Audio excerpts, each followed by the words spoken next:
Akkam jirtu waancaan addunyaa kan bara 2026 eegalamee torban guutuutti jira. Taphattoonni gareen biyyaalessaa gara Ameerikaa, Meeksikoo, Kanaadaa imalanii tapha isaanii kan gulantaa taphataa jiru. Keessattuu taphii kaleessa taphatame immoo adda. Kanarraa dubbachuuf Waayilaqoo Zalaalam Taaddasaa wajjin asitti argamna. Zalaalam kaleessa jajjaboowwan kubbaa miilaa milkaa'inaan galan miti keessaa warra akka Meesiifa. Maal taajjabde? Kaleessa waan ajaa'ibaati. Lionel Meesiin bara 2022 waancaa yeroo injifatu Kwaataritti soorama ba'a kana booddee kophee isaanii fannisa jedhamee eegamee ture. Inumaayyuu bara 2018 yeroo Raashiyaan qopheessite Arjentiinaan milkaa'uu waan dhabdeef garee biyyaalessaarraa soorama baheera erga jedheeti. Deebi'ee waancaa sana injifachuu danda'e yaada isaa jijjiire kanaan dhaaba jedhamee ture garuu Meesiin achitti sin dhaabne umurii guyyaa dhaloota isaa waggaa 39ffaa torban darbee keessa kabajatee kaleessa tapha jalqabaa waancaa addunyaa bara 2026 Arjentiinaan taphatte irratti galchii 3 lakkoofsee seenaa hojjeteera. Seenaan kana kan adda taasisu Lionel Meesiin waancaa addunyaa irratti yeroo jalqabaaf haatirikii yookaan galchii 3 lakkoofsisee walumaa galatti immoo tapha 200ffaa isaati kan Arjentiinaaf taphate galchii waancaa addunyaa irratti lakkoofsu riikardii taphatan Jarman duraanii Miroslav Klozaa qabatee ture galchii 16 isaa wal qixxaatee jira. Ammoo Kiristaanoo Roonaaldoo kanaan dura umurii isaa guddaati yookaan gara dulluman jedhama haree taphataatiif jechuun yoo barbaachise garuu waggaa 30 keessan umurii guddaatiin haatirikii lakkoofsee ture riikardii sanas Meesiin cabsee jira. Kanaaf Meesiin amma riikardiiwwan hedduu harka isaatti galfatee jira jechuun ni danda'ama. Ga'umsa ajaa'ibaati kan inni agarsiisee kaleessa keessaayyuu kophaasa haatirikii hojjetee goolii 3 galchee kophaamasaa akka waan taphatee mo'ee baheettidha kan inni ilaalamaa jiru. Meesiin sadarkaa kanatti umurii haga kana deemee amma kana ga'umsa akkasii agarsiisa jedhamee hin abdatamne. Inumaayyuu ati kan baranaarraallee waancaa addunyaa bara kanaarratti hin dhaaba jedhamee turettee fuulduratti taphachuun isaa nafa waggaa 4 booda haala kanaan. Maal jedhee beektaa? Akkuma dur yeroo ijoollummaatti taphaaf of qopheessuttiin tapha kanaatiif qophaa'aa ture injifannoodhaaf qophaa'an ture jedhee Meesii yeroo hundumaa milkaa'ina nama quufu yookaan immoo nagaa nan danda'a nama jedhu osoo hin taane kana caalaa hojjechuun qaba jedhee nama ofirraati dhimmee barbaaduu fi dhama'uudha akka ta'edha kan himamu. Kanaaf of qopheessee jira. Arjentiinaan shaampiyoonaa taatee deebite waancaa addunyaa ittaan duratti tapha jalqabaa mo'attee hin beektu. 1982 faas waan akkasii ishee mudatee ture garuu yeroo jalqabaatiif tapha jalqabaa mo'atteetti kunis wanta gaariidha. Yaadatte yoo ta'e bara 2022 Kwaataritti yeroo taphatan Saawud Arabiyaatu tapha jalqabaa isaan mo'atee ture amma injifannootiin jalqabanii ture kun Arjentiinaaf qabxii gaarii Meesiifis riikardii guddaadha jechuun ni danda'ama. Kan biraa immoo amma taphattoonni jajjaboo jedhaman kan akka Mbaappee Haalaand faanis kaleessa milkaa'aniiru. Isaan riikardii faa galmeessan qabu mee akkamitti ilaalte ga'umsa isaanii? Kiiliyaan Mbaappeen riikardii kan Faransaay cabsee jira. Kanaan dura Oliver Giroud Arsenaal faa keessatti kan beeknu Chelseas taphatee ture yeroo gabaabaa haa ta'u malee Giroud riikardii garee biyyaalessaa Faransaay kan qabatee ture isadha galchii 57 lakkoofsee ture. Mbaappeen riikardii kana cabsee jira kaleessa galchii 58 walumaa galaan jechuudha lakkoofsee jira. Kaleessa Senegaal irratti galchii 2 lakkoofsee galchiin tokko keessumaayyuu galchii ajaa'ibaati akkaan bareedaa ture.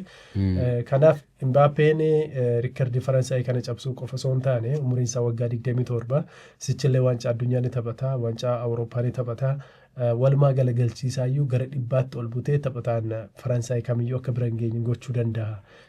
Kanneen jedhanii kaasanis ni jiru. Faransaay immoo waggaa waggaatiin waancaa Awurooppaas ta'e waancaa addunyaa irraatii hin haftu waanta ta'eef jechuudha. Kun milkaa'ina guddaadha. Kan Haalaand akkuma beekamu Haalaand Noorweey waggaa 28 booda waancaa addunyaatiif darbite. Haalaandis tapha jalqabaa isaati waancaa addunyaa irratti yeroo hirmaatu. Haa ta'u malee garee biyyaalessaaf tapha 51 taphate galchii 57 lakkoofsee jira. Guddaadha. Umuriidhaan immoo waggaa 2 quxisuu Mbaappeeti.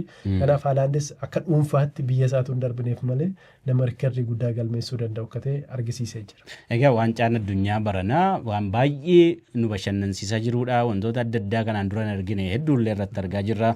Kilaboon gareen biyyaalessaa 48 hirmaachuu irraa jalqabee akkaataatti faaruu alaabaa faarfatan taphattoonni hundi akka kanaan duraatu hin taane hundi dirree galanii faarfatanii isa booda taphii jalqabamuu keessawoo kanan arge adda kan taasisu waa'ee alaabaa galanii lafa afanii isteediyoomii dirreerra afanii miti kan isaan itti marsanii gareen lamaaniyyuu kan isaanii kaa'anii faaruu alaabaa biyyaalessaa faarfatu miti.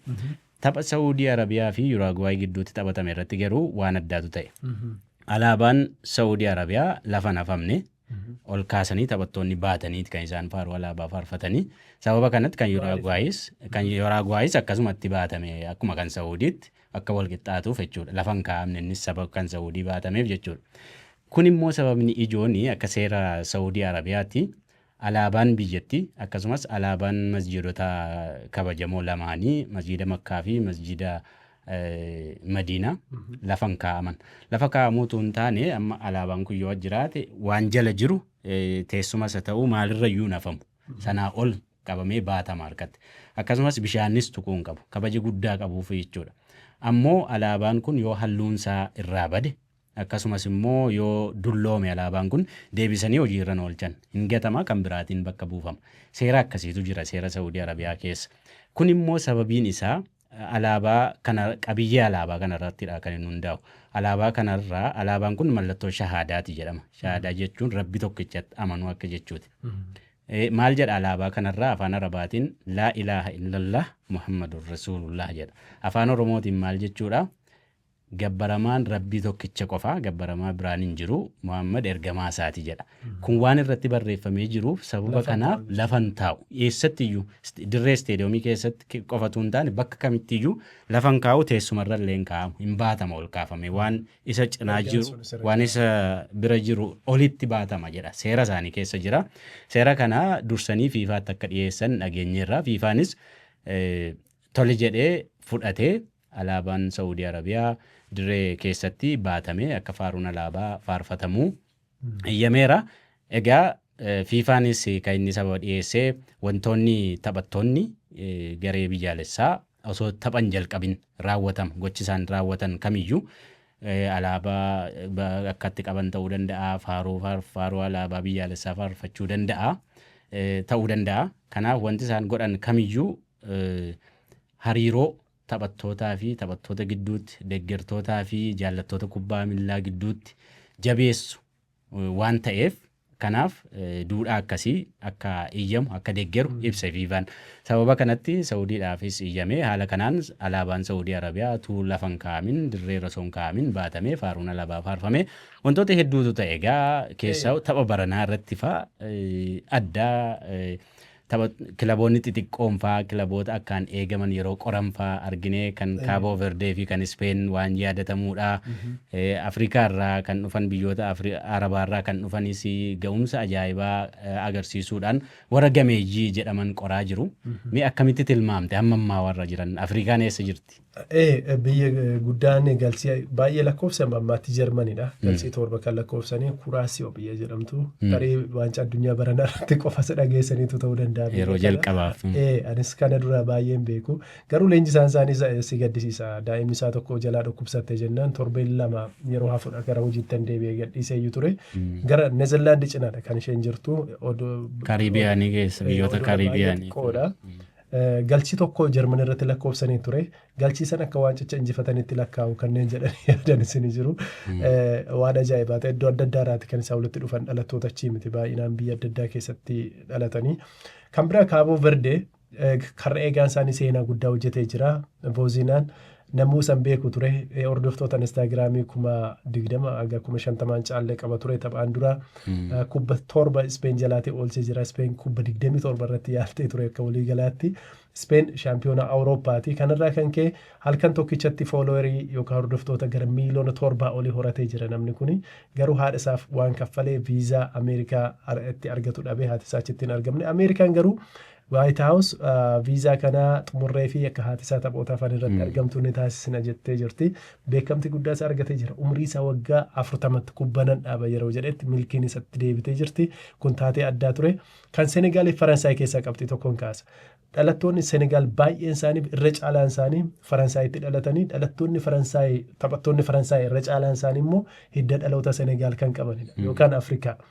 Kanaaf Afrikaa yookaan Senegaaliif Senegaaltu taphate fayyadamaa ture. Kuni taateewwan addaa barana mudatan keessaatii tokko ture. Egaa taphi kun akkuma ho'eetti buufetti jira dorgommii waancaa addunyaa bara 2026. Kaleessa waa'ee ga'umsa Meesiin agarsiisee akkasumas taphattoonni jalaa dhufaa jiran Mbaappee fi Haaland faan ga'umsa isaan agarsiisan dubbanneerra. Har'as kan akkaan eegamu jira taphataa gameessi tokko waa'ee Kiristaanoo Roonaaldootii. Har'a tapha qabu. Akkam Meesii wajjiniin baay'ee wal qoccolaa yoo nagaan dorgommiin isaanii akka ajaa'ibaa ture ammallee wal biraa namni jarri kuni. Har'a Roonaaldoon ga'umsa Meesiin agarsiise kana isa caalu agarsiisa moo isaa gadi ta'a jettamoo akkamitti eddaati? Dhugaa dubbachuudhaaf Roonaaldoon garee biyyaalessaa Poorchugaal ni miidha jedheen kan yaadu sadarkaa kanatti dargaggoota hedduu qabdi Poorchugaal dandeettii addaas kan qabani. Meesiin gara Ameerikaa kan deeme riikardii cabsuuf yookaan lakkoofsa isaatti dabalachuuf osoo hin taane gareensa akka injifatu shoora olaanaa waan bahatuuf ga'umsi isaas amansiisaa waan ta'eef jedhame. Roonaaldoon garuu tapha kanarraatiin hafuu tarii waancaa addunyaa injifachuu sun danda'a abdiin kutuu kan jedhu fakkaata. Ga'umsi isaas akka durii miti. Qaamni isa haala isa ganaa waan jiru fakkaata. Saffisni Roonaaldoo akka durii miti. Kanaaf Roonaaldoo taphachiisuuf jecha Poorchugaal taphattoota ciccimoo kaan keessaatii tokko lafa kaa'uun isaanii kan hafu miti. Kanaaf Poorchugaaliif ani Roonaaldoon miidhaadha malee faayidaadha jedhee hin yaadu. Garuu immoo Poorchugaal biyyoota waancaa kana injifachuuf tilmaama argatan keessaatii tokko. Waliigalatti Jaappaan waan addaa waan haaraa nama barsiisteetti balfa adda addaa kosii adda addaa namoonni keessaa nyaatanii dhuganii gatan qulqulleessuutiin addunyaatti waan gaarii tokko barsiisanii jiru. Kanaaf ispoortii kanarraati daawwachuu qofa osoo hin taane aadaa gaarii jaalala dabarsuunis wanta tokkodha jechuudha. Kanaaf taphni Poorchugaalii fi DR Kongoos kan eegamudha. Har'a sa'aatii 2tti eegala kan keessaa. Kanaaf namoota baay'een waancaa addunyaa kana kan rafanii kaan immoo yeroo hirribaa kan ilaalan ni jiru. Haala akkasiitiin darbaa jira. Taateewwan gurguddoon haga ammaatti taajjabni isaan kanneen.